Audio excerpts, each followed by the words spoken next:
Hello everyone, welcome back to our course on algebra. We have started first topic for class 10th, that is linear equation in two variables. We have seen the introduction to linear equations and some methods to solve them. We are now able to get the solutions of a given pair of linear equations. But up to now, we got only single value for x and y for a given pair of equations. Can there be more than one value for x and y? Or can we get no value for x and y? Or is there any other possibility?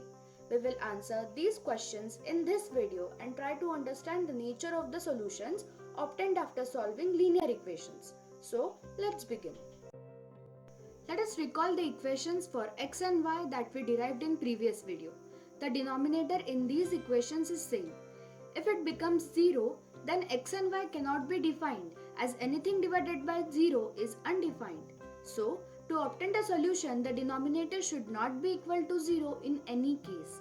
Simplifying this inequality, we get a1 by a2 is not equal to b1 by b2. Thus, to get a unique solution, the ratio of a1 and a2 should not be equal to the ratio of b1 and b2. Let's understand why this solution is called unique using graphical method.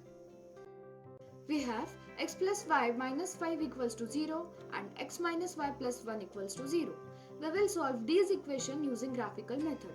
First, find at least 3 values of x and y for each equation. For that, write y from each equation in terms of x and constant. X plus y minus 5 equals to 0 can be written as y equals to 5 minus x, and x minus y plus 1 equals to 0 can be written as y equals to x plus 1. We have to choose some values of x to put in the given equation so that we can get the value of y. The best way of choosing the values is to start from 0 and go on choosing positive and negative values to near the 0.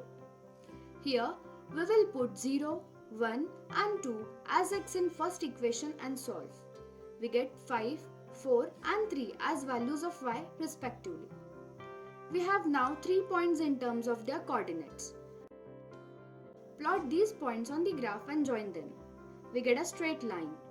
Similarly, putting 0, 1 and 2 as values of x in equation 2, we get 1, 2 and 3 as values of y. Plot these solutions on the graph as earlier. We get another straight line. We can see these two straight lines representing two LATVs intersect each at only one point. This point of intersection is the solution of the given pair of equations. As there is a single point of intersection, we can say this pair of equation has only one solution or unique solution. And for solution to be unique, the ratio a1 by a2 should not be equal to b1 by b2. What if there are more than one points of intersection or no point of intersection?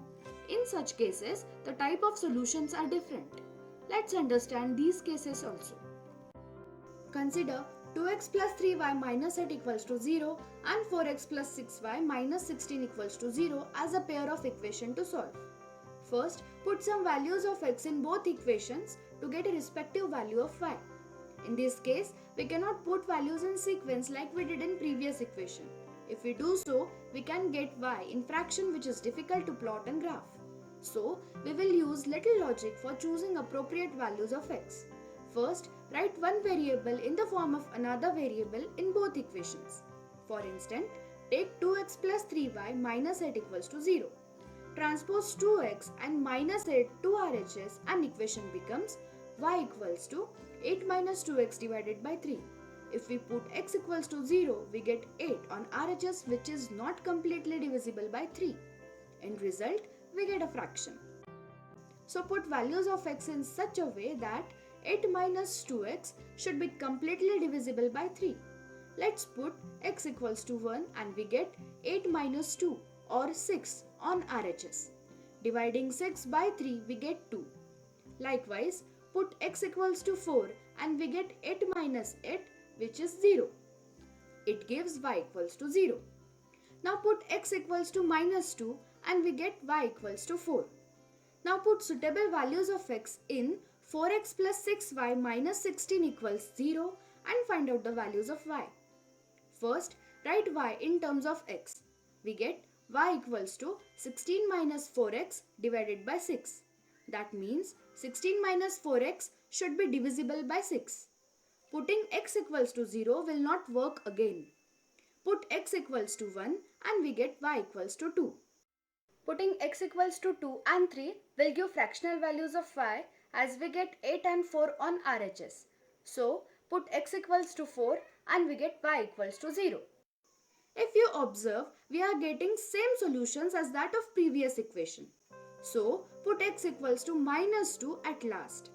We get y equals to 4. Here we are with same sets of solution for both equations. Plot this point on graph and join them with a straight line. We get overlapping lines. What does it mean? How many points of intersection do we have? 10, 100, 1000? Most appropriately, infinite. Yes, as these lines are overlapping, we have every point on line 1 intersects with every respective point on line 2. Thus, getting infinite points of intersection. In other words, every solution of equation 1 is a solution of equation 2 as well. Now list out the constants and coefficients in these two equations and take their ratios. We get a1 by a2 equals to 2 by 4, b1 by b2 equals to 3 by 6 and c1 by c2 equals to minus 8 by minus 16. After simplifying, all ratios equals to 1 by 2. We can say a1 by a2 equals to b1 by b2 equals to c1 by c2, and this is the condition for the solutions to be infinite. Let's see another pair of equation.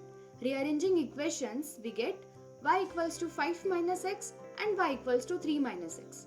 Put x equals to 0, 1 and 2 in both equations and we get y equals to 5, 4 and 3 for equation 1 and y equals to 3, 2 and 1 for equation 2.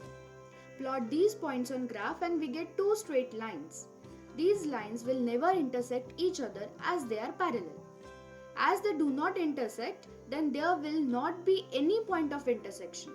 Hence, there is no solution for such pair of equations. Write the constants and coefficient and take their ratios. We get a1 by a2 equals to b1 by b2 not equals to c1 by c2. If this is the condition, then there will not be any solution for given pair of equations. So, we have seen three types of solutions for a given pair of linear equations. The first one is the single or unique solution where a1 by a2 is not equal to b1 by b2 and lines representing equations intersect each other at exactly one point.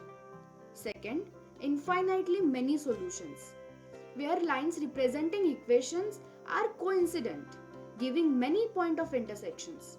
In this case, a1 by a2 equals to b1 by b2 equals c1 by c2. Third, no feasible solution, where the lines representing equations are parallel and there is no point of intersection. This happens when a1 by a2 equals to b1 by b2 but not equal to c1 by c2. Let's identify which type of solution the following equations will have. Just compare the ratios of their coefficients and you can predict the nature of solution. Let's start with the first pair. Write the values of coefficients and constants and write their ratios.